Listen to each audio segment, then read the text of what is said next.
మున్సిపాలిటీకి శాంక్షన్ చేసాం, లేకపోతే ఇవ్వరు. ఆ తర్వాత ముఖ్యమంత్రి గారిని అడిగి క్యాబినెట్లో పెట్టించి అప్రూవ్ చేయించా. రాష్ట్ర బడ్జెట్లో అయ్యేటట్టుగా.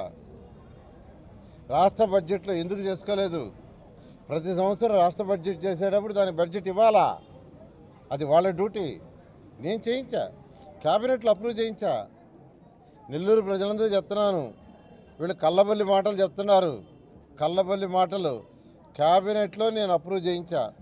నెల్లూరు ప్రజల మీద బర్డెన్ పడకుండా రాష్ట్ర ప్రభుత్వమే తన బడ్జెట్లో మార్చిలో శాంక్షన్ చేసే బడ్జెట్లో చేసేటట్టుగా. కానీ ఎస్ఎంఎస్లు ఇస్తున్నారంట, కాబట్టి అది నమ్మవద్దు. ఒకటేనండి, నీ మాటలు చెప్పే వ్యక్తిని కాదు, నాదంతా చేతలే. మీకు అందరికీ తెలుసు.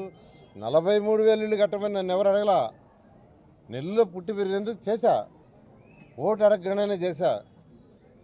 ఏ పని చేసినా 2014లో నేను ఎవరిని ఓటు అడిగి ఎక్కడా గెలవలేదు. తెలుగుదేశం పార్టీకి 1993 నుంచి చేసిన సేవకు గాను నన్ను మంత్రిగా చేశారు. మంత్రిగా వచ్చిన ఆపర్చునిటీని నెల్లూరు ప్రజలకు కూడా ఉపయోగించాలా, రాష్ట్రానికే కాదు, అమరావతి రాజధానికే కాదు, నెల్లూరు ప్రజలకు కూడా, నెల్లూరు 54 డివిజన్ ప్రజలకు చేయాలని చేశా. కాబట్టి నేను ఒకటే ఈరోజు ఓటుకు అడుగుతున్నా మిమ్మల్ని. ఈరోజు నేను మీ ముందుకు చోటు అడుగుతున్నా, ఈరోజు కంటెస్ట్ చేస్తున్నా. ఈరోజు నాకు ఇంకా నైతిక బాధ్యత, ఇంకా బాధ్యత పెరిగింది. మిమ్మల్ని ఓటు అడుగుతున్నానంటే ఖచ్చితంగా బాధ్యత, ఖచ్చితంగా చేసి చూపిస్తాను. Thank you.